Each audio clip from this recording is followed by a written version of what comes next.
8. So அத்தியாயம் 2 பகவத்கீதை கீதையின் முற்றொரு ஸ்லோகம். அதில் 48வது ஸ்லோகம் 49வது ஸ்லோகம் நம்ம பார்த்தோம் போன வாரம் வெள்ளிக்கிழமை.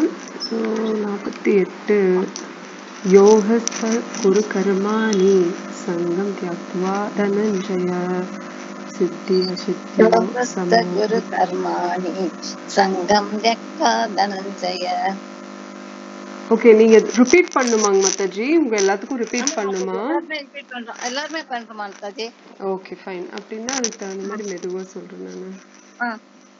யோகஸ்த குரு கர்மாணி யோகஸ்த குரு கர்மாணி சங்கம் தியாக்த்வா தனஞ்சய சங்கம் தியாக்த்வா தனஞ்சய சித்தி அசித்யோ சமோ பூத்வா சித்ய சித்யோ சமோ பூத்வா சமத்வம் யோக உச்சதே. சமத்வம் யோக உச்சதே. ஓகே, ஸோ இதுல கிருஷ்ணர் என்ன சொல்றாரு அப்படின்னா, இல்ல மாதாஜி, ஸ்லோகம் மட்டும் போதும் மாதாஜி. ஸ்லோகம் மட்டும் போதுங்களா? ஸ்லோகம் மட்டும் போதும் மாதாஜி. ஓகே ஓகே, அப்படின்னா 49வது ஸ்லோகத்துக்கு போய்க்கலாம். அடுத்தது தூரேன ஹி அவரம் கர்ம தூரேன ஹ்யவரம் கர்ம புத்தி யோகா தனஞ்சய புத்தி யோகா தனஞ்சய புத்தௌ சரணம் அன்விச்ச புத்தௌ சரணம் அன்விச்ச கிருபணா ஃபலஹேதவஹ. கிருபணா பலஹேதவ. ஓகே, நம்ம 2வது அத்தியாயத்துல 50வது ஸ்லோகத்துக்கு போலாங்களா? அடுத்தது போலாம் மாதாஜி. இன்னைக்கு அதுல இருந்து பார்ப்போம்.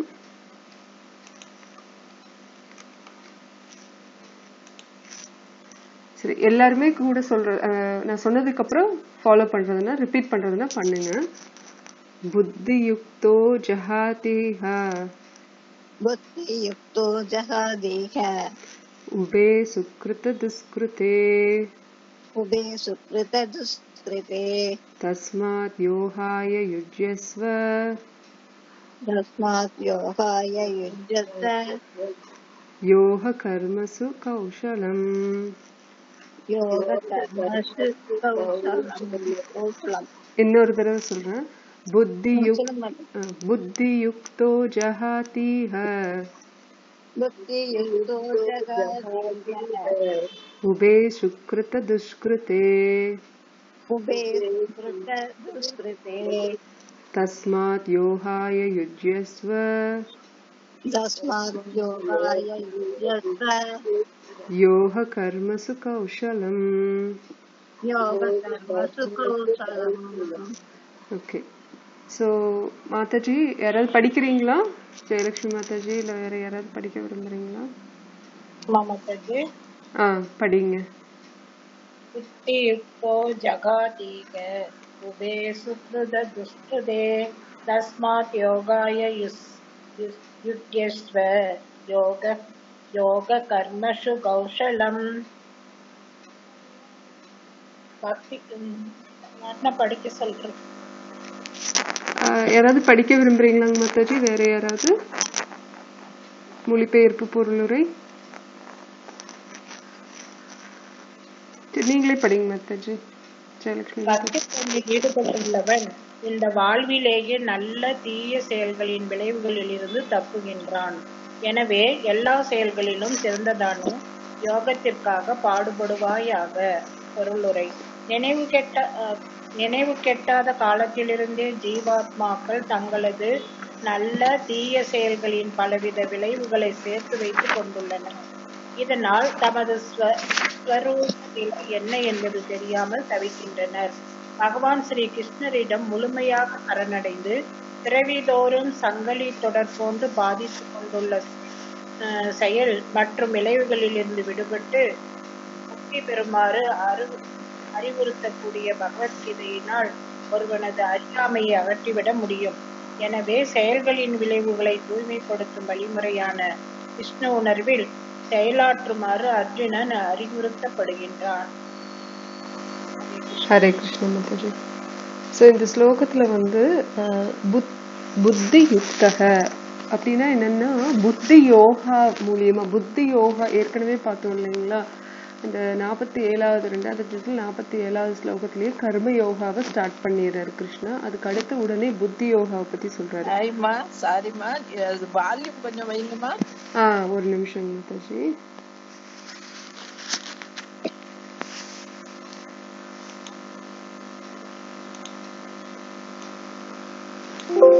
இப்ப கேக்குதாங்க மாதாஜி? பேசுங்க. வால்யூம் ஓகேவாங்க மாதாஜி? ஹரே கிருஷ்ணா. இட்ஸ் ஓகேம்மா. ஓகே மாதாஜி. ஸோ புத்தி யோகாவை இன்ட்ரடியூஸ் பண்றாரு கிருஷ்ணர் இல்லையா? கர்ம யோகா சொல்றாரு, உடனே புத்தி யோகா பத்தி சொல்றாரு. என்ன புத்தி யோகா அப்படிங்கிறதுனா, புத்திங்கிறது இன்டெலிஜென்ஸ் இல்லைங்களா? நம்மளோட புத்திசாலித்தனம். மனம், புத்தி, அகங்காரம் 3 இருக்கு இல்லைங்களா? சூட்சும சரீரம், சூழ சரீரம் வந்து நம்ம உடல், சூட்சும சரீரம் தான் இந்த 3 விஷயம். மனம், புத்தி, அகங்காரம். புத்திங்கிறது வந்து இன்டெலிஜென்ஸ் அப்படின்னு சொல்றோம். இன்டெலிஜென்ஸுங்கிறது இந்த புத்திசாலித்தனம். அது எப்படி வரும் அப்படின்னா, நம்ம வந்து இந்த மாதிரி சாஸ்திரங்களை கேட்கும் போதுதான் ஞானம் வரும். ஞானத்துல இருந்துதான் புத்திசாலித்தனம் வரும் இல்லையா? ஞானம்ங்கிறது என்ன அப்படின்னா, எது சரி எது தவறு அப்படிங்கிறது பொதுவான ஞானம். பொதுவா நாலேஜ் அப்படின்னு சொல்லுவாங்க இல்லையா? வெளி உலகத்துல, பௌதிக உலகத்துல நாலேஜ் அப்படின்னு என்னம்பாங்க? ஞானம் அப்படிங்கிறது எது சரி எது தவறு அப்படிங்கறது ஒரு அடிப்படையான ஒரு விஷயமா கத்து கொடுக்கறது. ஆனா இந்த பௌதிக லோகத்துல தர்ம பிரகாரமோ சாஸ்திர பிரகாரமோ சரி தவறுங்கிறது சொல்லி கொடுக்கறது கிடையாது. பகவான் எல்லாத்துக்குமே ஒரு அளவுக்கு சுதந்திரம் கொடுத்திருக்காரு இல்லைங்களா? ஏன்னா எல்லாத்துக்கும் முழு சுதந்திரத்தை கொடுக்க முடியாது. இப்ப நம்ம குழந்தை இப்ப வச்சிருக்கோம்னு வச்சுக்கோங்க, நம்ம கிட்டயே குழந்தை இருக்கு, இல்ல ஒரு நாய்க்குட்டியே வச்சிருக்கோம், அதுக்கு வந்து ஒரு கட்டி போட்டு ஒரு இதுல வச்சிருக்காங்க அப்படின்னா அதுக்குன்னு ஒரு அளவுக்கு சுதந்திரம் கொடுத்துருப்பாங்க. அதுக்குள்ள அந்த வட்டத்துக்குள்ள அது போயிட்டு வந்து சுத்திட்டு இருந்துக்கலாம். ஆனா அதுக்கு மேல அது போகக்கூடாது. போனா அந்த நாய்க்குட்டிக்கும் ஆபத்து, சில மனிதர்கள் அது நெருங்கி வர்றாங்க இல்ல இது நெருங்கி போகுதுன்னா அவங்களுக்கும் ஆபத்து இல்லையா? வண்டி ஓட்டிட்டு வர்றாங்க ரோட்ல, இந்த நாய்க்குட்டி கட்டி போடல அப்படின்னா அது போயிருது. அதுக்கப்புறம் அந்த வண்டியில ஏதாவது இடிச்சதுன்னா அந்த நாய்க்குட்டிக்கும் ஆபத்து வரும். அந்த வண்டியை ஓட்டிட்டு வர்றவரு அந்த வண்டியில இருந்து கீழே விழுந்ததுன்னா அவங்களுக்கும் ஆபத்து வரும். எனக்கு தெரிஞ்ச ஒரு சொந்தக்காரங்க வந்து வண்டி 2 வீலர் ஓட்டிட்டு போனாங்க. அவங்க பாட்டுக்கு போறாங்க, எப்பவும் போற அதே ரூட்டு தான், பல வருஷமா போற அதே ரூட்டு தான். அந்த சமயத்துல ஒரு மாடு வந்து இடிச்சிருச்சு, தெரியாம ஒரு ஆக்சிடென்ட் ஆயிடுச்சு. அதனால அவங்க ரொம்ப ரொம்ப சீரியஸா போயிட்டாங்க. அதுக்கப்புறம் இப்ப நல்லா ஆயிடுச்சு. பட் இது மாதிரி சம்பவங்கள் நடக்கதானே செய்யுது இல்லையா? ஆக்சிடென்ட்ஸ் நடக்கதான் செய்யுது. அப்ப அதனாலதான் பகவான் என்ன பண்றாரு, நம்ம எல்லாத்துக்குமே ஒரு சுதந்திரம் கொடுத்திருந்தாலும் அந்த சுதந்திரமும் ஒரு கட்டுப்பாட்டுக்குள்ளதான் இருக்கு. முழுதளவு சுதந்திரம் எதுக்கு அப்படின்னா, உங்க இஷ்டம் போல நீங்க செஞ்சுக்கங்க அப்படின்னு சொல்றாரு. ஆனா அதனோட விளைவுகளையும் தெரிஞ்சுக்கங்க அப்படிங்கறதுக்காக தான் பகவத்கீதை, பாகவதம்ங்கிற சாஸ்திரத்தை முக்கியமா நம்மளுக்கு பரிந்துரைக்கப்படுது, முக்கியமா இந்த கலியுகத்துல. அப்ப நம்ம இஷ்டத்துக்கே நம்ம செய்யறோம். இப்ப கிருஷ்ணர் வந்து இவ்வளவு தூரம் பகவத்கீதை சொல்றதுக்கு அப்புறம் முதல் அத்தியாயத்துல கிருஷ்ணர்கிட்ட அர்ஜுனன் வந்து ஃபுல்லா புலம்புவோம். அப்படி எனக்கு வந்து போர் புரியறதுக்கு விருப்பம் இல்லை அப்படிங்கறதுதான் முழுசா அந்த அத்தியாயத்துல வரும் இல்லையா? அதுக்குண்டான காரணங்கள் அவன் கர்மகாண்டா மூலியமா சொல்லியிருப்பான் அர்ஜுனன். கர்மகாண்டா அப்படிங்கிறது என்ன அப்படின்னா, நல்லது செஞ்சா நல்லது நடக்கும், தீயது செஞ்சா தீமை நடக்கும் அப்படிங்கிறது உடல் ரீதியான ஒரு விஷயம் இல்லையா? அப்ப நான் தானம் பண்றேன், தர்மம் பண்றேன், நான் ஒருத்தங்களுக்கு நல்லது பண்றேன், கொலை செய்யக்கூடாது, அஹிம்சை ஓட இருக்கணும், யாரையும் ஹிம்சைப்படுத்தக்கூடாது. இந்த மாதிரி ஒரு விஷயங்கள் எல்லாம் எப்படின்னா தர்ம கோட்பாட்டுக்குள்ள வந்தாலும் அது பரோ தர்மம் கிடையாது, அது ஒரு சாதாரண தர்மம். எது பகவான் கிட்ட அர்ஜுனன் சொன்னதெல்லாம் கர்மகாண்டா, அவ்வளவுதான். அது வந்து ஒரு புத்திசாலித்தனமான ஒரு விஷயம் கிடையாது. அதனாலதான் கிருஷ்ணர் அர்ஜுனன் கிட்ட கஸ்மாலம் அப்படிம்பாரு. கஸ்மாலம்னா எப்படி இந்த ஒரு ஒரு இம்பியூரிட்டி உங்ககிட்ட வந்துச்சு, இந்த குற்றம் வந்து உங்ககிட்ட எங்க இருந்து வந்துச்சு, இந்த தோஷம் எங்க இருந்து வந்துச்சு, இந்த மாதிரி திங்க் பண்றது தவறா நீ நினைக்கிற அப்படின்னு சொல்லிதான் அர்ஜுனன் கிட்ட கிருஷ்ணர் 18 அத்தியாயங்கள் மொத்தமா வருது இல்லையா, 2வது அத்தியாயத்திலிருந்து பேச ஆரம்பிக்கிறாரு. அப்போ 2வது அத்தியாயத்துல ஆரம்பத்துல இல்ல, ஒரு 11வது ஸ்லோகத்துக்கு அப்புறம் பேச ஆரம்பிக்கிறாரு. 7வது ஸ்லோகம் வந்து சிஷ்யனா ஏத்துக்கங்கன்னு சொல்லி அர்ஜுனன் கிருஷ்ணர் கிட்ட சொன்னதுக்கு அப்புறம் தான் அர்ஜுனன் தன்னோட கருத்தெல்லாம் சொல்றாரு. அதுக்கு முன்னாடி தேரோட்டியா பார்த்தசாரதியா வந்து அவரோட வேலை என்னமோ அதை மட்டும்தான் பாக்குறாரு. பகவான் அப்படிதான். நம்ம பார்த்த உதாரணம், திரௌபதி கிட்ட உதவி செஞ்சிருக்கலாம். திரௌபதி பெரிய பக்தர் தான். அவங்க துணிய மத்தவங்க உருகி அவமானப்படுத்தும் போது, துரியோதனோட தம்பி துச்சாதனன் வந்து அவமானப்படுத்தும் போது திரௌபதி வந்து எல்லாத்துக்கிட்டையும் அந்த உதவியை எதிர்பார்த்தப்போ யாரும் செய்யல. ஆனா கடைசியில இவங்க யாருமே செய்ய மாட்டாங்க, இவங்க செய்யற மாதிரி தெரியல, நான் கடைசியில பகவான் கிட்டதான் சரணடையணும் முழுசா அப்படின்னு கை 2ஐயும் விரிச்சு மேல தூக்கி சரணடையும் போதுதான், அதுவும் கிருஷ்ணரை கூப்பிட்டு என்னை வந்து காப்பாத்து கோவிந்தா அப்படின்னு சொன்னதுக்கு அப்புறம் தான் கிருஷ்ணர் வந்தாரு. ஏ யதாமாம் பிரபந்தே தாம்சதைவ பஜாமியகம், நீ எந்த அளவுக்கு பக்தி பண்றியோ நான் அந்த அளவுக்கு உனக்கு அன்பு பரிமாற்றம் செய்வேன் அப்படின்னு கிருஷ்ணர் சொல்றாரு. அதனால நம்மளோட வாழ்க்கையில அவரு குறுக்கிட மாட்டாரு. நம்ம விருப்பப்பட்டா மட்டும்தான் உள்ள குறுக்கிடுவாரு. அவருக்குன்னு ஒரு வட்டத்தை வச்சிருக்காரு, அவரும் ஒரு வரைமுறையை வச்சிருக்காரு. நம்ம எப்படி ஒரு கட்டுப்பாட்டுக்குள்ள இருக்கிறோம் அப்படிங்கிறோமோ அதே மாதிரி அவரும் ஒரு வரைமுறை. இது வந்து நமக்குள்ள கட்டுப்பாடு, நம்ம விதிக்கப்படல, நம்ம போட்டது கிடையாது. அந்த கோடு பகவான் போட்ட அந்த கட்டுப்பாடு நமக்கு எல்லாத்துக்கும். அதனாலதான் நம்மள எல்லாம் கட்டுண்ட ஆத்மாக்கள் அப்படின்னு சொல்றோம். ஆத்மாக்கள் எல்லாருமே நம்ம கட்டுண்ட நிலையில இருக்கிறோம் பௌதீக லோகத்துல. ஏன் அப்படின்னா நமக்கு வந்து எந்த ஒரு விடுதலையும் கிடையாது. பாக்குறதுக்கு என்னமோ நம்ம ஒண்ணு கைதிக கிடையாது, நம்ம ஜெயில இருக்கல, சிறைச்சாலையில இருக்கல. ஆனாலும் நம்ம கட்டுண்ட ஆத்மான்னு ஏன் சொல்லப்படுது அப்படின்னா, சில பேர் தவறு செஞ்சதுனால சிறைச்சாலையில இருக்காங்க, தண்டனைகள் அனுபவிச்சுட்டு இருக்காங்க, அவங்க கட்டுப்பாட்டுல இருக்காங்க, இவங்க காவல்துறை மூலியமா கட்டுப்பாட்டுல இருக்காங்க, அது வேணா நம்ம ஒத்துக்கிறோம். ஆனா நாங்க கட்டுப்பாட்டுல இல்லையே, நாங்க எங்க வீட்டுல இருக்கிறோம், சுதந்திரமா இருக்கோம், நான் பிடிச்சது சாப்பிடுறேன், பிடிச்ச இடத்துக்கு போறேன் வர்றேன், பிடிக்கலன்னா வீட்டுல இருக்கேன், இது என்னோட விடுதலையா, நான் சுதந்திரமா தானே இருக்கேன், யார் என்ன கட்டுப்பாட்டுல இது பண்ணது அப்படின்னா இல்ல, நம்ம எல்லாருமே கட்டுப்பாட்டுலதான் இருக்கிறோம், இந்த ஜன பந்தத்துலதான் இருக்கிறோம். பிறப்பு இறப்பு முதிர்ச்சி வயோதிகம்ங்கிற சுழற்சிங்கிற கட்டுப்பாட்டுல இருக்கிறோம். ஆதி ஆத்மீக, ஆதி தெய்வீக, ஆதி பௌதிக அப்படிங்கிற கட்டுப்பாட்டுலயும் இருக்கும் இல்லையா? அப்படின்னா என்ன அப்படின்னா, நம்மளால பிறப்பு இறப்பு வயோதிகம் அப்புறம் வியாதி இது எல்லாத்தையும் நம்மளோட கட்டுப்பாட்டுல கொண்டு வரவே முடியாது இல்லையா? தெய்வீக சக்தி இருந்துகிட்டே தான் இருக்கும். நம்ம இப்போ 18வது அத்தியாயத்துல பார்ப்போம். இப்ப நம்ம ஒரு டிராமா இருக்குன்னு வச்சுக்கோங்க, ஸ்டேஜ் இருக்கு, நாடக மேடை இருக்கு. அந்த நாடக மேடை தான் நம்மளோட உடல் அப்படின்னா, அந்த நாடக மேடை சரியா இருக்கணும் இல்லையா? இல்ல இப்ப கார் உதாரணமே எடுத்துக்குவோம், ஏன்னா நம்ம கார் உதாரணத்தை ஏற்கனவே உபயோகப்படுத்தி இருக்கோம். இப்ப கார் தான் நம்மளோட உடல்னு நம்ம சொல்லியிருக்கோம் இல்லையா? கார் வந்து நம்மளோட உடல். அந்த காரோட கண்டிஷன் வந்து நல்லா இருந்தா தான் அந்த காரை உபயோகப்படுத்த முடியும், இல்லைன்னா அதை தூக்கி இரும்பு கடையில தான் போட முடியும் இல்லையா? அது மாதிரி நம்மளோட உடல் வந்து எப்போ கண்டிஷனா இருக்கணும். அந்த உபயோகப்படுத்தக்கூடிய பொருள் இப்ப என்ன, காரு, அதை தான் நம்ம ஒரு இடத்துல இருந்து இன்னொரு இடத்துக்கு பயன்படுத்துறோம். அப்ப இந்த உடலை வச்சுதான் நம்ம ஆத்மாவாகிய நம்ம இப்ப இந்த லோகத்துல இருக்கோம், அடுத்த லோகத்துக்கு போறக்கு உண்டான, அடுத்த பிறவிக்கு உண்டான உடலை நம்ம இந்த பிறவியில அதை தயார்படுத்திக்கிட்டு இருக்கோம். நம்ம தெரிஞ்சு பண்றோமா தெரியாம பண்றோமோ, ஆனா அதுதான் நடந்துட்டு இருக்குது. ஆனா நம்ம பகவத்கீதை மூலியமா நம்ம கத்துக்கிறோம், நம்ம அடுத்த உடல் என்னவா இருக்கும், அடுத்த லோகத்துக்கு, அதாவது அடுத்த பிறவியில எந்த லோகத்துக்கு போலாங்கிறத நம்ம முடிவு செய்யலாம் அப்படிங்கிற புத்திசாலித்தனத்தை இந்த பகவத்கீதை ஸ்ரீமத் பகவத் நமக்கு கொடுக்குது. அர்ஜுனன் கர்மகாண்டத்தை பத்தி பேசி, நான் கெட்டது செஞ்சா பாவ விளைவுகளை சந்திப்பேன், நரகத்துக்கு போவேன், இதே நல்லது செஞ்சா புண்ணியம் செஞ்சா நான் சொர்க்கத்துக்கு போவேன். இந்த நரகம் சொர்க்கங்கிற கான்செப்ட் எல்லாம் கர்ம காண்டா அப்படிங்கிற ஒரு பகுதியில தான் வருது சரிங்களா? அது நமக்கு வேண்டாம், நமக்கு தேவையே இல்லை. நல்லது கெட்டதுங்கிறது வந்து இப்ப இந்த ஸ்லோகத்திலேயே நம்ம பார்த்தோம்னா சுக்ருத்த துஷ்கிருத்தே அப்படின்னு வருது. புத்தி யோகா மூலியமா நம்ம செயல்பட்டோம் அப்படின்னா இந்த சுக்ருத்தியும் துஷ்கிருத்தி ரெண்டுல இருந்தும் நம்ம வெளியில வர முடியும்.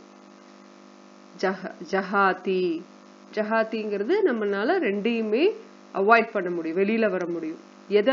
எதை யூஸ் பண்ணணும்? அதுக்கு புத்தி யோகத்தை யூஸ் பண்ணணும். அதாவது புத்தி யோகம்ங்கிறது பக்தி யோகம். அதாவது ஒருத்தவங்களுக்கு புத்தி இருக்கு அப்படின்னா சாஸ்திர பிரகாரம், பகவத்கீதை பிரகாரம் அது என்னத்தை குறிக்குது அப்படிங்கிறதுனா, பகவத்கீதையில இருக்கிற ஞானம். அதாவது நான் ஆத்மா, நான் இந்த சரீரம் கிடையாது, நான் இந்த மனமும் கிடையாது. மன புத்தி அகங்காரில வருது இல்லைங்களா, அந்த மனசுன்னு சொல்றோம் இல்லையா, அந்த மனசும் நான் கிடையாது.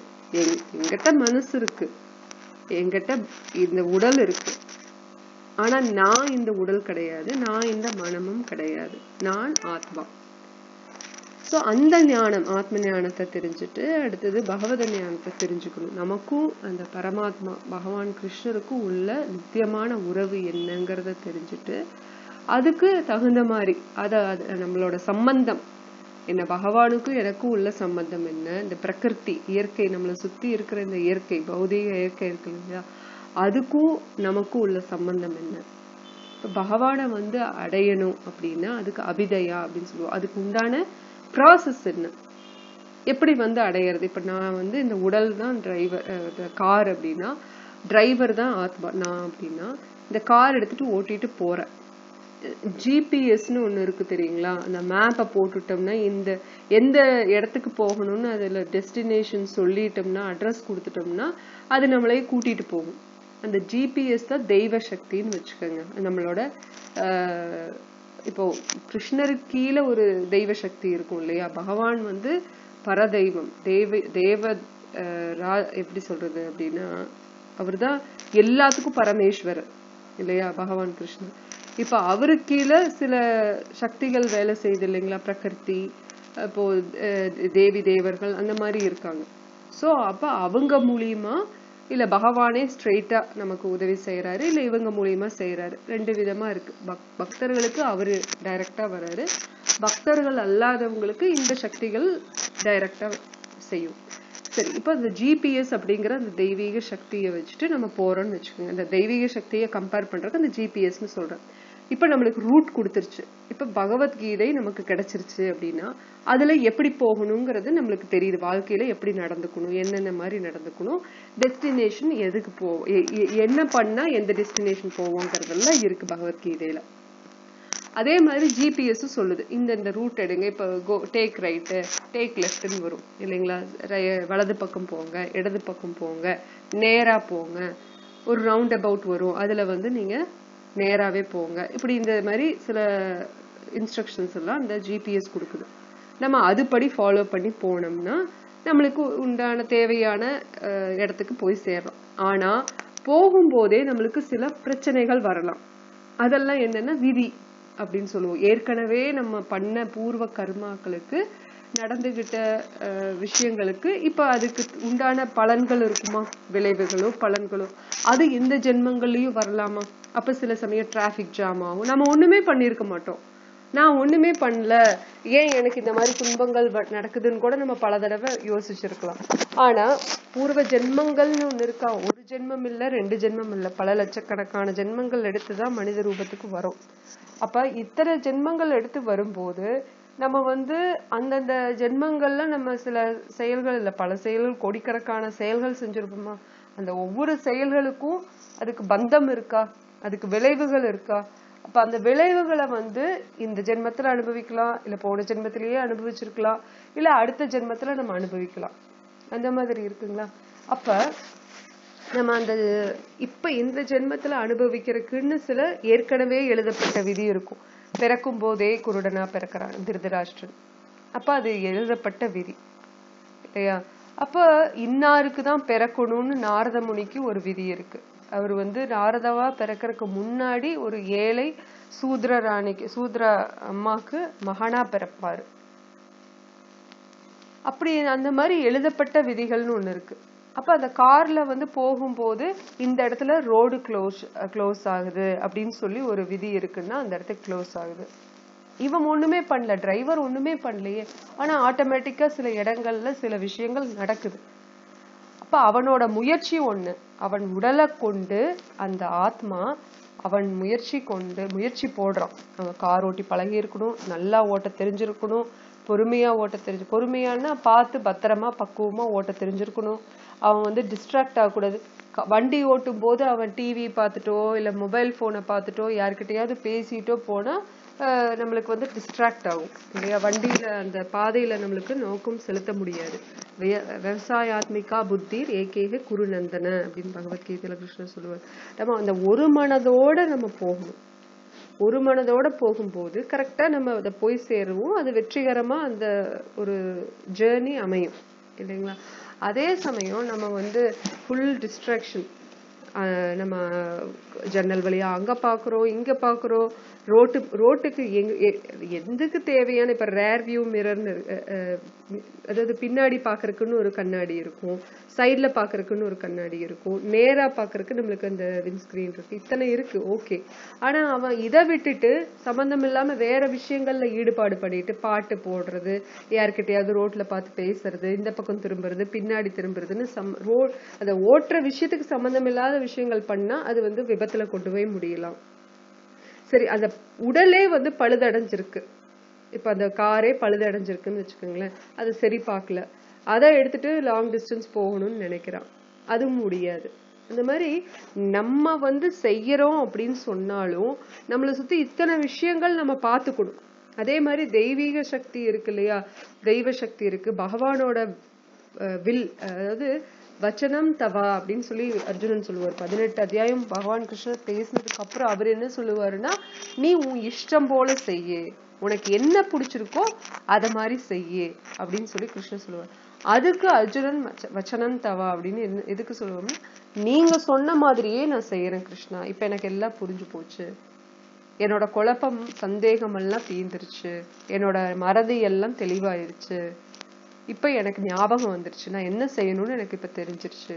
கர்மகாண்டியா இருந்த அர்ஜுனன் இப்ப பக்தனா மாறிட்டான். அவன் எப்பவுமே பக்தன் தான், நமக்காக இது ஒரு லீலையா நடக்குது. அர்ஜுனன் எப்பவுமே நித்தியமான பக்தர் தான், அதுல சந்தேகமே கிடையாது. நமக்கு பகவத்கீதை கொடுக்கறதுக்கு ஒரு கருவியா அர்ஜுனன் இருக்கணுமே, அதுக்காக பகவான் அந்த மாதிரி ஒரு விஷயத்தை ஏற்பாடு பண்றாரு. அவனை கர்மகாண்டி மாதிரி அவனை நினைக்க வச்சு, திங்க் பண்ண வச்சு, அதுக்கப்புறம் அவனுக்கு தெளிவை கொடுக்கறாரு கிருஷ்ணர். அதுதான் அந்த புத்தி யோகம்ங்கிறது பக்தி யோகம். நம்ம ஒரு பக்தி யோகத்துல நம்ம ஒரு விஷயம் செய்யறோம் அப்படின்னா நம்மளுக்கு என்ன ஆகும் அப்படின்னா, நல்லது கெட்டதுங்கிற விளைவுகள் இருந்து நம்ம விடுவிக்கப்படுறோம் இல்லையா? இப்ப கர்மகாண்டி அப்படிங்கிற கர்மகாண்டம் அப்படிங்கறது தான் சுக்ருத்தி துஷ்கிருத்தின்னு ரெண்டு விஷயத்த பிரிக்குது. சுபம் அசுபம், லாபம் நஷ்டம், மேல கீழே, பாவம் புண்ணியம் அப்படிங்கிற விஷயங்கள்லாம் பிரிக்கப்படுறது இந்த கர்ம காண்டா மூலியமா தான் பிரிக்கப்படுது.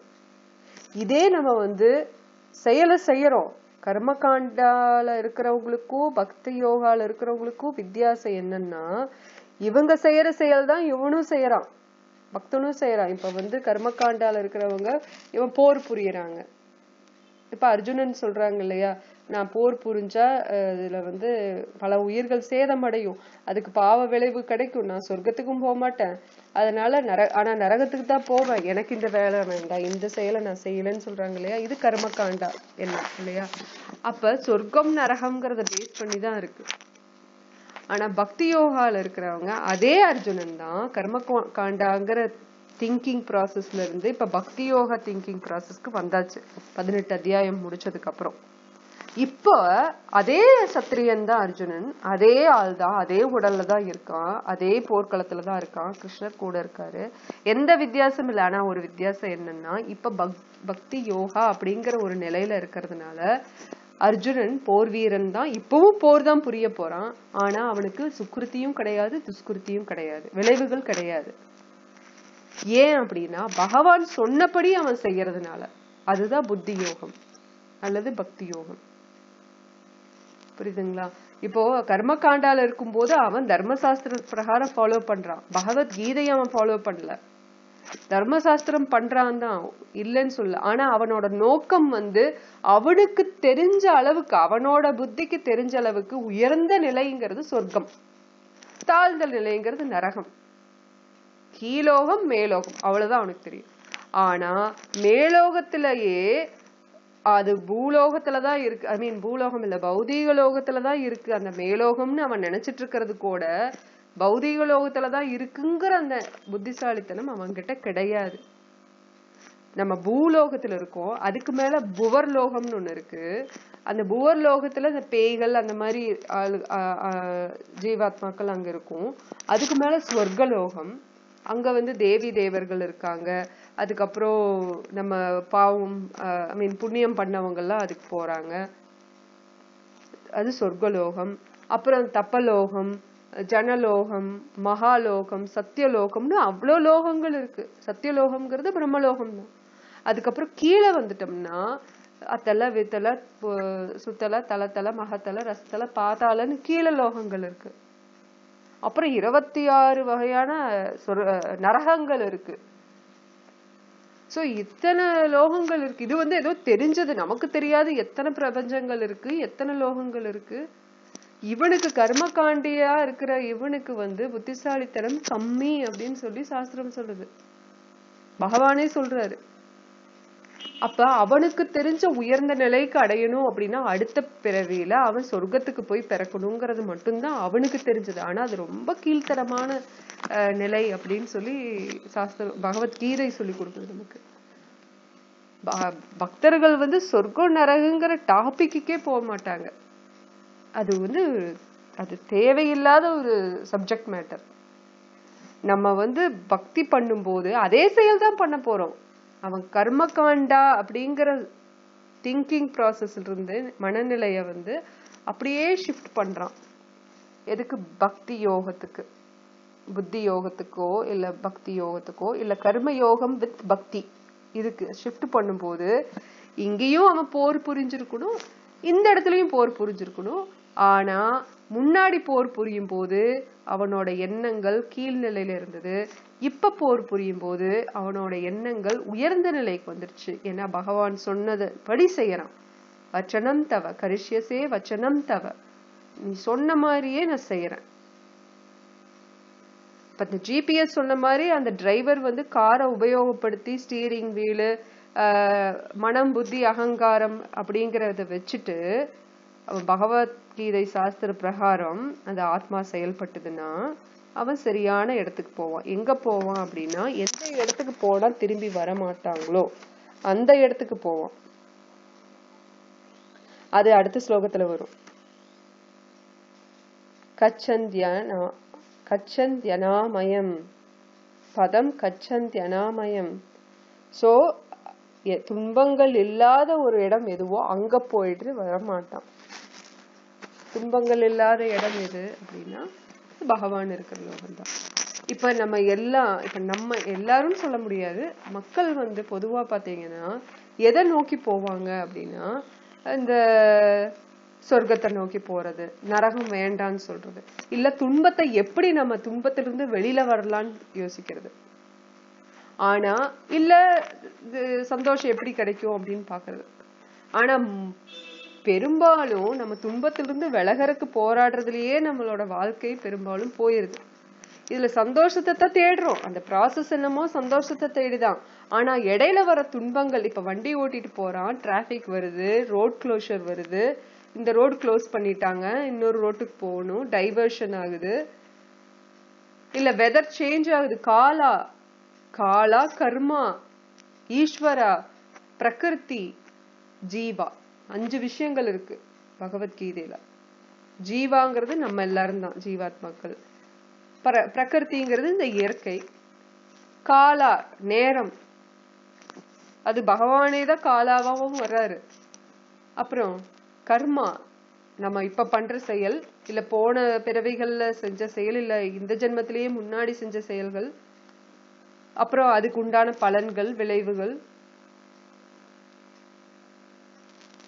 ஜீவா பிரகிருதி கால கர்மா ஈஸ்வர, பகவான் இருக்காரு. இத்தனைக்கும் மேல பகவான் இருக்காரு. அப்ப நம்ம ஒரு செயலை செய்யறோம், வண்டி ஓட்டிட்டு போறோம், காருங்கிற உடலை உபயோகப்படுத்தி டிரைவர் அப்படிங்கிற ஜீவாத்மா ஓட்டிட்டு போகுது. ஜிபிஎஸ் அப்படிங்கிற அந்த இன்ஸ்ட்ரக்ஷன்ஸை யூஸ் பண்ணி, அந்த பகவத்கீதாங்கிற சாஸ்திரத்தை உபயோகப்படுத்தி சொன்னபடி கேட்டுட்டு அவன் போனா அர்ஜுனனுக்கு கிடைச்ச வெற்றி நமக்கும் கிடைக்கும். இடையில நிறைய பாதிப்புகள் இருக்கலாம். நம்மளுக்கு முன்னாடி எழுதப்பட்ட விதிகள் மூலியமா சிலது நடக்கலாம். நம்ம செஞ்ச செயலுக்கு பலன்கள் விளைவுகள் போற வழியில கிடைக்கலாம். அதையெல்லாம் ஏத்துக்கிட்டு தான் போய் ஆகணும். சீதோஷ்ண சுகதுக்கதா அகமாபாயினோ நித்யஸ்தான் ஸ்திதிக்ஷஸ்வ பாரத. கிருஷ்ணர் 2வது அத்தியாயத்துல சொல்றாரு இல்லையா, 14வது ஸ்லோகத்துல, இத பொறுத்துக்கோ. அப்ப போறப்போ காலா நேரம் வெதர் மாறலாம். நல்லாதான் போயிட்டு இருக்கும், நல்லா சூரியன் நல்லா உதிச்சுட்டு நல்லாதான் இருந்திருக்கும் அவன் கிளம்பும் போது கார் எடுத்துட்டு. திடீர்னு மழை வரலாம், புயல் அடிக்கலாம், இல்ல ஃபாக் வரலாம், இந்த பனி மூட்டம் வரலாம். இது எல்லாத்தையும் அவன் கடந்துதான் போகணும். இல்ல கொஞ்ச நேரம் தாமதமாகலாம். அவன் யோசிக்கலாம், நான் எதுவுமே பண்ணலையே, நான் எதுவும் தவறு செய்யலையே, ஏன் இப்படி நடக்குது அப்படின்னா, இது ஏற்கனவே எழுதப்பட்ட விதி மூலியமா நடக்குது. சிலது இப்ப நீ செஞ்ச செயலுக்கு உண்டான உடனடி பலனா சிலது கிடைக்குது. பிராரப்த கர்மா அபராரப்த கர்மான்னு 2 வகை இருக்கு. அதுல டெக்னிக்கலா போக விரும்பல, உங்களுக்கு குழப்பம் வரல, அதனால அதுக்குள்ள போகல. இப்ப நான் செஞ்ச செயலுக்கு உடனே பலன் வரலாம், இல்ல நான் ஏற்கனவே செஞ்ச செயலுக்கு இப்ப பலன் அனுபவிச்சுட்டு இருக்கலாம். சில செயல்கள் செஞ்சுட்டேன், அதுக்கு இன்னும் பலன் வரல. இப்ப நான் விதை போடுறேன், கொத்தமல்லி செடி விதை போட்டேன்னா 2-3 நாள்ல முளைச்சிருது. இதே மாம்பழத்துக்கு செடிக்கு விதை போட்டேன்னா அது வருது, வருஷக்கணக்குல எடுக்குது வரக்கு, பழம் வர்றதுக்கு. அதுக்காக நான் போட்டது பொய்யாயிருமா? வளர்ச்சி பொய்யாயிருமா? அது வரப்போகுதுங்கிறது பொய்யாயிருமா? கிடையாது. அதுக்கு டைம், அந்த நேரம், காலம் அப்படிங்கிற ஒரு விஷயம் இடையில இருக்கு. அதுக்கு பொறுமையாதான் இருக்கணும். நம்ம நினைச்சுக்கலாம், ஏன் இது நடக்கல, ஏன் இது நடந்ததுன்னு நம்ம வேணா யோசிக்கலாம். ஆனா அந்த பிரகிருதி, அந்த இயற்கை, அந்த தெய்வ சக்தி, தெய்வீ ஹேச குணமய மமமாய துரத்தையா கிருஷ்ணர் சொல்றாரு. அந்த தெய்வம், அந்த மாயைங்கிற சக்தி எனக்கு கீழேதான் பணிவிட செஞ்சுட்டு இருக்கு, நான் சொல்றபடிதான் கேட்டு நடந்துட்டு இருக்கு. அத நீயா கடக்கணும்னு நினைச்சீங்கன்னா முடியாது, ரொம்ப கஷ்டம். ஆனா என்ன நினைச்சு நான் சொல்படி கேட்டு நடந்தா நான் ஸ்ரோதஸ்ய வினக்ஷசி, நான் சொன்னபடி கேட்டா ஓகே, கேட்கலன்னா அவ்வளவுதான், வீணாயிரும் அந்த வாழ்க்கை. You will be lost. If you do not hear me, you will be lost. கிருஷ்ணர் சொல்றாரு 2வது அத்தியாயத்துல 47வது ஸ்லோகத்துல. நான் ஸ்ரோஷசி வினக்ஷசி, நீ கேட்கல, நான் சொன்னபடி கேட்கலன்னா அது லாஸ் தான் நமக்கு. சரி, நம்ம அடுத்த ஸ்லோகத்துக்கு போலாங்களா? 51வது ஸ்லோகம் போவோம். சரி, எல்லாரும் ரிப்பீட் பண்ணுங்க. கர்மஜம் புத்தி யுக்தாஹி, கர்மஜம் கர்மஜம் புத்தி யுக்தாஹி,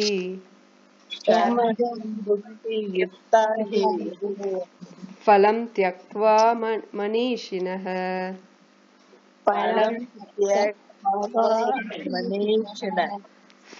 த்யக்த்வா மனீஷினஹ,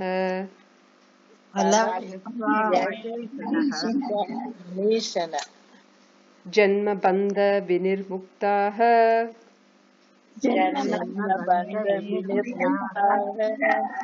பதம் கச்சந்தி அநாமயம்.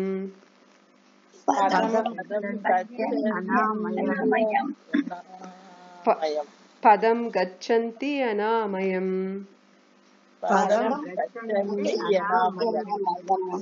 சரி, யாராவது படிக்கிறீங்களா? கர்மஜம் புத்தி யுக்தாகி பலம் யக்த்வம் மனீஷினஹ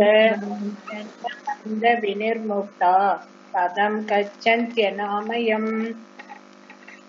இவ்விதமாக பக்தி தொண்டில் ஈடுபட்டு சிறந்த முனிவர்கள், பக்தர்கள் பௌதிக உலகின் செயல்களின் விளைவுகளில் இருந்து தங்களை விடுவித்துக் கொண்டுள்ளனர். இவ்வழியில் அவர்கள் பிறப்பு பந்தத்தில் இருந்து விடுபட்டு எல்லா துன்பங்களுக்கும் அப்பாற்பட்ட நிலையை முழுமுதற் கடவுளிடம் திருப்பி செல்வதன் மூலம் அடைகின்றனர். பொருளுரை: முக்தி பெற்ற உயிர்வாளிகள் பௌதிக துயரங்களே இல்லாத இடத்தை சார்ந்தவர்கள். பாகவதம் கூறுகின்றது, சமாஸ்ரிதா ஏதர் பல்லவ பிளவம் மகத்பதம் புண்ணிய யசோமுராரே ஹே பவாம் புதிர் வர்ஷ பதம் பரம் பதம் பதம் பதம் யத் விவதாம் நசேஷாம். முக்தியை அளிப்பவரும் முகுந்தன் என்னும் பெயர் பெற்றவரும் பிரபஞ்ச தோற்றத்தின் அடைக்கலமுமான பகவானின் பாத கமலங்கள் என்னும் படகை ஏற்றுக்கொண்டவனுக்கு பௌதிக உலகம் என்னும் பெருங்கடல் கன்றின் குழம்பில் தேங்கிய நீரை போன்றதாகும். அவனது நோக்கம் பௌதிக துன்பங்களற்ற வைகுண்டமே, பரமபதமே. ஒவ்வொரு அடியிலும் அபாயம் இருக்கக்கூடிய இடமல்ல. இவ்வுலகம் ஒவ்வொரு அடியிலும் அபாயங்கள் நிறைந்த துன்பகரமான இடம் என்பதை அறியாமையினால் ஒருவன் அறிவதில்லை. அதன் காரணத்தினாலேயே சிற்றறிவுடையோர் செயல்களின் பலன்கள் தங்களை மகிழ்விக்கும் என கருதி பலநோக்கு செயல்களின் மூலம் சூழ்நிலையை சரி செய்ய முயற்சி செய்கின்றனர். முழு பிரபஞ்சத்திலும் உள்ள எல்லாவித பௌதிக உடலும் துயரற்ற வாழ்வை தர இயலாது என்பதை அவர்கள் அறிவதில்லை. வாழ்வின் துயரங்களான பிறப்பு, இறப்பு, முதுமை, நோய் ஆகியவை பௌதிக உலகம் முழுவதும் உள்ளன. ஆனால் பகவானது நித்திய தொண்டன் என்னும் தனது உண்மையான ஸ்வரூபத்தையும் பகவானுடைய உன்னத நிலையையும் அறிந்தவன் அவரது திவ்யமான அன்பு தொண்டில் ஈடுபடுகின்றான்.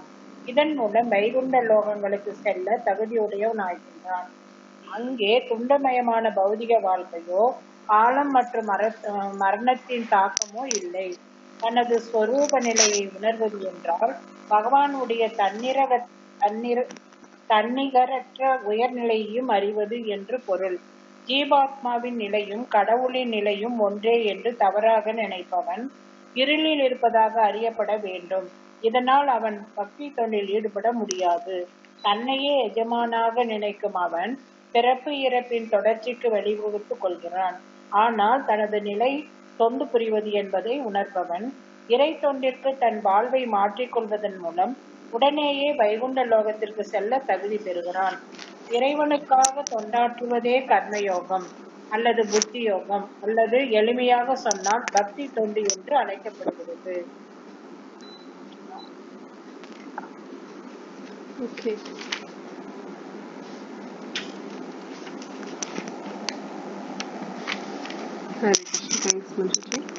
ஸோ இந்த ஸ்லோகம் வந்து நம்ம பிரிச்சு பார்ப்போம்.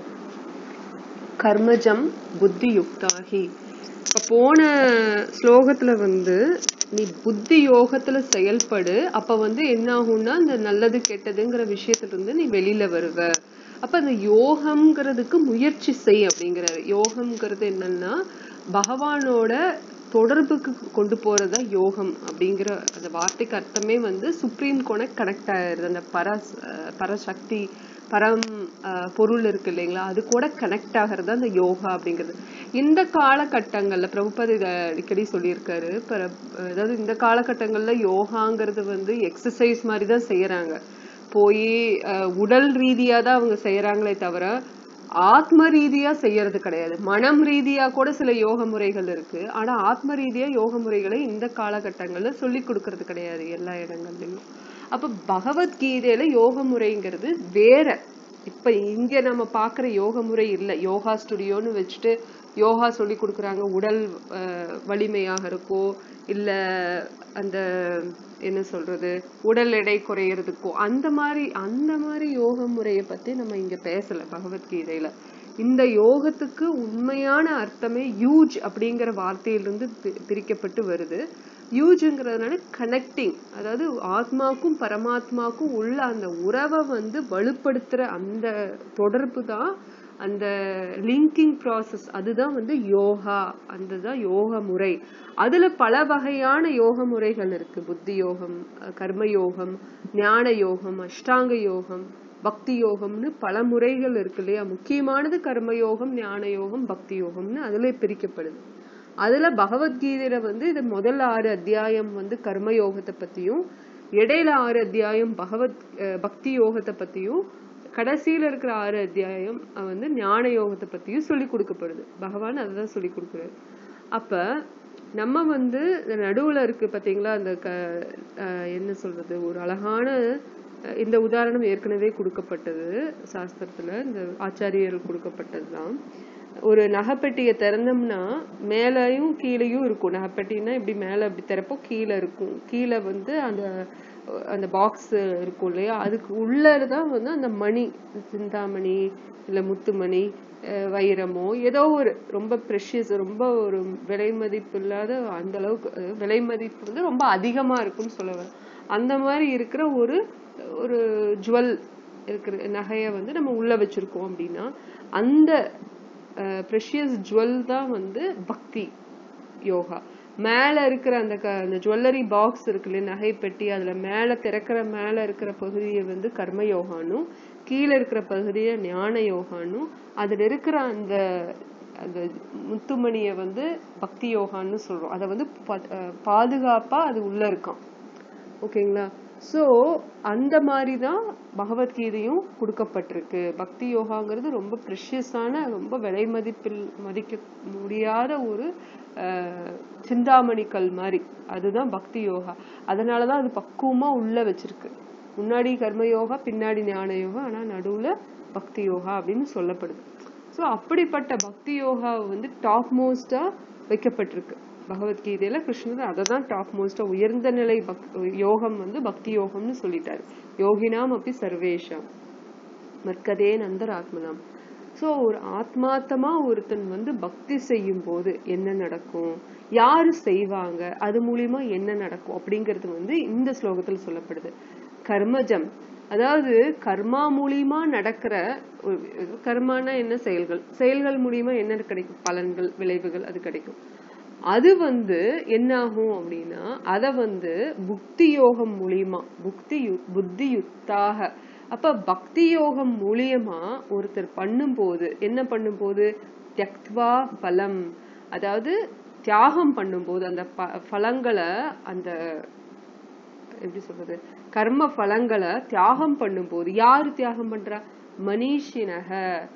மனிஷினகன ஈஷன், மண் ஈஷன் அப்படின்னா, ஈஷன்னா கண்ட்ரோலர்னு சொல்லலாம். அத வந்து யாரு கண்ட்ரோல் எதை, மனச யாரு கண்ட்ரோல் பண்ணுவாங்கன்னா பெரிய பெரிய ரிஷிகள், முனிவர்கள், பக்தர்கள் தான் மனிஷினக இந்த இடத்துல. ஜென்ம பந்த வினிர்முக்தாக.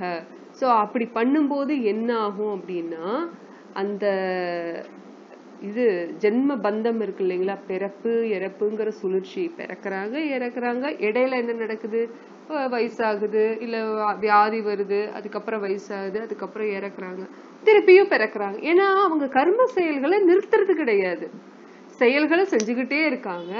அப்ப பிறப்பு இறப்புங்கிற சுழற்சியில வந்துகிட்டே தானே இருப்பாங்க. இப்ப செயல்களை செய்யக்கூடாது நிறுத்த சொல்லி சொல்றாரா கிருஷ்ணர்? கிடையாது. ஏன்னா அர்ஜுனன் செய்ய வேண்டிய செயலை அர்ஜுனன் செய்ய மாட்டேன்னு சொன்னான். அவனோட பற்று எதுல இருந்ததுன்னா, செய்யக்கூடிய சத்திரியன் செய்யக்கூடிய செயல் அந்த இடத்துல போர் புரியுறது. ஆனா அது மேல பற்று இல்லாம நான் செய்ய மாட்டேன் அப்படிங்கறது மேல அவன் பற்றா இருந்தான். கிருஷ்ணர் என்ன சொன்னாரு, நீ கடமைய செய்யாம இருக்கிறது தப்பு, அப்படி செய்யாம இருந்தீங்கன்னா நீ பயந்துக்கிற பாரு, செஞ்சா நரகத்துக்கு போவோன்னு கிடையாது, நீ செய்யாம இருந்தாதான் நரகத்துக்கு போகும். ரெண்டாவது, நீ வந்து செயலை செய்ய மாட்டேன்னு சொல்றது ஒண்ணு, அது தப்பு, ஆல்ரெடி சொல்லியாச்சு. செயலை செய்யாம இருக்கணும் அப்படின்னு நினைச்சா அது மேல பற்றா இருக்க பாத்தீங்களா, அது வந்து என்ன ஆகும் அப்படின்னா அதுவும் தப்பாகும், அதுவும் தண்டனைக்குரியதுதான். அப்ப நீ வந்து உன்னோட கடமைய செய்யும் போது அதுக்கு பலம் கிடைக்குங்களா, பலன்னு ஒண்ணு கிடைக்கும் இல்லையா, அது மேல பற்றா இருக்க கூடாது. இன்னொன்னு, நான் கர்மம் செய்யறேன், அதாவது செயலை செய்யறேன், அதுல வர்ற பலத்து மேல நான் பற்றா இருக்க கூடாது. இன்னொன்னு, கர்மம் செய்யாம இருக்கிறேங்கிறத விரும்பி அது மேலயும் பற்றா இருக்க கூடாது. இப்ப அர்ஜுனன் வந்து நான் செய்ய மாட்டேன் அப்படிங்கறதுல பற்றா இருந்தான். ஏன்னா உடல் ரீதியா அவன் பற்றுல இருந்தான். பற்றின்மைய பத்தி தான் இத நம்ம கத்துக்கணும். கிருஷ்ணர் அதுதான் ஃபர்ஸ்ட் சொல்லி கொடுக்குறாரு. ஆனா பக்தின்னு ஒண்ணு பண்ணும்போது ஞானம் வைராகியம் உச்சத்தை, ஆட்டோமேட்டிக்கா ஞானமும் வைராகியமும் வரும். அந்த ஞானம், தேவையான ஞானமும் பக்தி பண்ண ஆரம்பிச்சிட்டோம்னா, ஈவன் தோ நம்ம வந்து அன்கான்சியஸ் சாண்டிங், அதாவது ஒரு மனநிலை வந்து உணர்ந்து கூட இல்ல, நான் இப்ப ஜபம் பண்ற, பகவான் நாமத்தை சொல்ற அப்படிங்கிற அந்த உணர்வு பூர்வமா கூட வேண்டாம், சும்மா ஹரிநாமத்தை சொன்னாலே நமக்கு வந்து பக்தி வர ஆரம்பிச்சிருமா. அப்படி பக்தி வரும்போது பல பாவங்கள்ல இருந்து வெளியில வந்துருவோமா. அப்ப அதுல மூலியமா என்ன நடக்கும்? பக்தி வளர வளர ஞானமும் வைராகியமும் சேர்ந்து வர ஆரம்பிச்சிருமா. ஞானம் வரும், வைராகியம்ங்கிறது இந்த பற்றின்மை அது ஆட்டோமேட்டிக்கா வந்துடும். நம்ம இந்த யோகிகள் எல்லாம் என்ன பண்ணுவாங்க, ஞான யோகிகள், அஷ்டாங்க யோகிகள், ஃபர்ஸ்ட் நீங்க பற்றின்மையை கத்துக்கணும். ஃபர்ஸ்ட் புலனை கட்டுப்பாடு படுத்தணும். அதுக்கப்புறம் பற்றின்மையை பற்றின்மையோட இருக்கணும் எல்லா விஷயங்கள்லயும். அதுக்கப்புறம் தான் நீங்க யோகிக்கு உண்டான தகுதியே பெறுறீங்க. ஆனா பக்தனுக்கு அப்படி கிடையாது. நீ சும்மா ஹரிநாமத்தை சொல்லு, ஆட்டோமேட்டிக்கா உனக்கு இதெல்லாம் கிடைச்சிரும் அப்படின்னு சொல்லப்படுது. சோ இந்த இடத்துல ஜென்ம வந்த வினிர்முக்தாக, சோ அவனுக்கு இந்த பிறப்பு இறப்புங்கிற சுழற்சியிலிருந்து அவனுக்கு முக்தி, வினிர்முக்தாக அப்படின்னா கம்ப்ளீட்டா லிபரேட் ஆயிரும், முக்தி கிடைச்சிருது. அப்புறம் பதம் கச்சந்தி அனாமயம், பதம் கச்சந்தி, பதம்னா விபத்தம்னு பகவதத்துல வரும். அதாவது இந்த பௌதிக லோகம்ங்கிறது எப்படிப்பட்டதுன்னா, ஒவ்வொரு பாதம் நம்ம எடுத்து வைக்கும் போது விபத்து இருக்குமா, ஏதாவது ஒரு விபத்து இது ரெடியா இருக்குமா, அவ்வளவு ஆபத்து. விபத்துங்கிறது அந்த இடத்துல ஆபத்து நிறைஞ்ச இடம் தான் இந்த பௌதிக லோகம். கிருஷ்ணர் ஆல்ரெடி சொல்லியாச்சு 8வது அத்தியாயத்துல 15வது ஸ்லோகத்துல, துக்காலயம் அசாஸ்வதம் அப்படின்னு. இந்த லோகம் எல்லாமே, இந்த பௌதிக உலகமே துக்கம் நிறைஞ்சது. இடையில சந்தோஷம் வந்துட்டு போறத நினைச்சு நம்ம என்னமோ எப்பவுமே சந்தோஷம் தான் இங்க இருக்கோம், அதை தான் நம்ம நோக்கி போறோம்னு நம்ம நினைக்கிறோம். ஆனா இடையில துக்கம் வந்துகிட்டு தான் இருக்கு இல்லையா? சாரி, ஃபுல்லா துக்கம் தான், இடையில தான் சந்தோஷம் வந்துட்டு போகுது. அப்ப வினிர்முக்தாக, சோ நம்ம அதுல இருந்து வெளியில வர்றோம். அப்ப பதம் கச்சந்தி அனாமயம். அப்ப அந்த பதம், இந்த இடத்துல அந்த பதத்துக்கு மீனிங் என்ன? அங்க பதம்ங்கிறது ஒவ்வொரு அடி வைக்கும் போதும் இங்க ஆபத்து, பௌதிக லோகம். இந்த இடத்துல பதம்ங்கிறது நம்ம எடுத்து வச்ச அடி எங்க இருக்கும் அப்படின்னா, எதை அடைவோம், கச்சந்தி எதை அடைவோம்னா அனாமயம். அனாமயம் அப்படிங்கிறது ஒரு துக்கம் இல்லாத ஒரு இடம். மய அப்படிங்கிறது துக்கம், அனாமயம்னா துக்கம் இல்லாத. சோ துக்கம் இல்லாத ஒரு இடத்த, பதம் ஒரு இடத்த நம்ம கச்சந்தி அடைவோம். யார் அடைவாங்க? அவங்கதான். யாரு பக்தியில யாரு ஈடுபட்டு இருக்காங்களோ, யாரு பக்தியில வர்ற பலங்களை தியாகம் பண்றாங்களோ. அது தியாகம்னா என்ன அர்த்தம்னா, இப்ப நம்ம ஒரு செயலை செய்யறோம், அத பத்தி நம்ம ஒன்னும் கர்மண்யே விகாரஸ்தே மாஃபலேஷு கடாச்சன மா கர்ம ஃபல ஹேத்துர்பூ. சோ கிருஷ்ணர் அதுலயே சொல்லிட்டாரு. இப்ப 47வது ஸ்லோகத்துலதான் பார்த்தோம் 2வது அத்தியாயத்துல. நீ செய்ய, உன்னை செய்ய வேண்டாம்னு சொல்லு, என்ன கடமை நீ செய்யணுமோ செய்யு, சாஸ்திர பிரகாரம் நீ அதை சரியா கரெக்டா செய்யு, ரைட். உனக்கு ஃபுல் அதிகாரம் இருக்கு, கர்மண்யே அதிகாரஸ்தே, உனக்கு அதிகாரம் இருக்கு கடமை செய்யறதுக்கு. ஆனா அதுல வர பலன்கள் இருக்கு இல்லையா, அதை பத்தி நீ யோசிக்காத. ஏன்னா 2 விஷயம். ஒண்ணு, அதை யோசிச்சா நம்மளுக்கு ஒண்ணும் ஆக போறது இல்ல, அதை யோசிச்சா டென்ஷன் தான் வரும். 2வது, நம்மளால மாத்த முடியாது. இப்ப நான் ஒரு செயலை, இப்ப எக்ஸாம் எழுதிட்டு வந்துட்டேன், இல்ல ஜாப் இன்டர்வியூ அட்டென்ட் பண்ணிட்டு வந்துட்டேன், நான் உட்காந்து யோசிச்சுக்காட அந்த கேள்விக்கு இப்படி சொல்லியிருக்கலாமே, அதுக்கு இப்படி சொல்லியிருக்கலாமே, அப்படி சொல்லியிருக்கலாமே, இப்ப எனக்கு அந்த வேலை கிடைக்குமா கிடைக்காதா இப்படின்னு நான் உட்காந்து பேசிட்டு புலம்பிட்டு. இப்ப அர்ஜுனன் எப்படி முதல் அத்தியாயத்துல ஃபுல்லா புலம்புனாங்க, அந்த மாதிரி நம்ம உட்காந்து வீட்டுல புலம்பிட்டு இருந்தோம்னா அவங்க என்ன சொல்லுவாங்க வீட்டுல, அட புலம்பாததுதான், இன்டர்வியூ முடிச்சுட்டு வந்தாச்சு, கிடைச்சா கிடைக்குது, இல்லைன்னா அடுத்தது பாத்துட்டு போலாம் அப்படின்னு சாதாரண மக்களே இப்படிதான் சொல்லுவாங்க. அப்ப கிருஷ்ணர் எல்லாத்துக்கும் ஞானத்தை கொடுத்தவரே அவரு, ஞானேஸ்வர், ஞானவான், எல்லாமே அவர் தான், எல்லாமே அவர்கிட்ட இருந்தா வருது. அகம் சர்வஸ்ய பிரபுவோ. அப்ப அவரு இது சொல்றதுல தப்பு இருக்கா என்ன? இல்லையா? நம்ம வீட்லயே நம்ம புலம்புனா இதை தானே சொல்லுவாங்க. நம்ம அம்மாவே என்ன சொல்லுவாங்க, அடா கிடக்குது விடு, நம்ம அப்புறம் பாத்துக்கலாம் அப்படிம்பாங்க. சோ நம்ம அந்த அளவுக்கு அந்த பக்தி யோகத்துல வரணும் அப்படிங்கிறது தான் சொல்லப்படுது. போன ஸ்லோகத்துல சொல்லுது பக்தி யோகத்துல வாங்க அப்படின்னு. இந்த ஸ்லோகத்துல அது பண்ணுனீங்கன்னா அதுக்கு உண்டான விளைவு என்ன அப்படிங்கிறது சொல்லப்படுது. இப்ப நம்ம என்னதான் பகவத்கீதையில கர்மயோகம்னு பகுதி இருக்குது, ஞான யோகம்னு ஒரு பகுதி, பக்தி யோகம்னு ஒரு பகுதி இருந்தாலுமே கிருஷ்ணர் சுத்தி சுத்தி பக்தி யோகத்தை தான் நமக்கு கொடுப்பாரு. அதை இன்டைரக்டா கொடுக்குறாரு ஆச்சாரியர்கள், நம்மளுக்கு அதை டைரக்டா சொல்றாங்க. ஏன்னா நம்மளுக்கு அந்த அளவுக்கு புத்திசாலித்தனம் இருந்தா புரிஞ்சுக்குவோம், இல்லைன்னா இந்த மாதிரி ஆச்சாரியர்கள் சொல்றது மூலியமா தான் கிருஷ்ணர் சொல்ற அர்த்தத்தை நம்ம சரியா புரிஞ்சுக்குவோம், இல்லைன்னா நம்ம தவறா புரிஞ்சுக்குவோம். சரிங்களா? சரி, ஸோ நாளைக்கு நம்ம 52வது ஸ்லோகத்தை பார்ப்போம். ஹரே கிருஷ்ணா. இன்னைக்கு இதோட முடிச்சுக்குவோம். ஏதாவது கேள்விகள் இருக்குங்களா?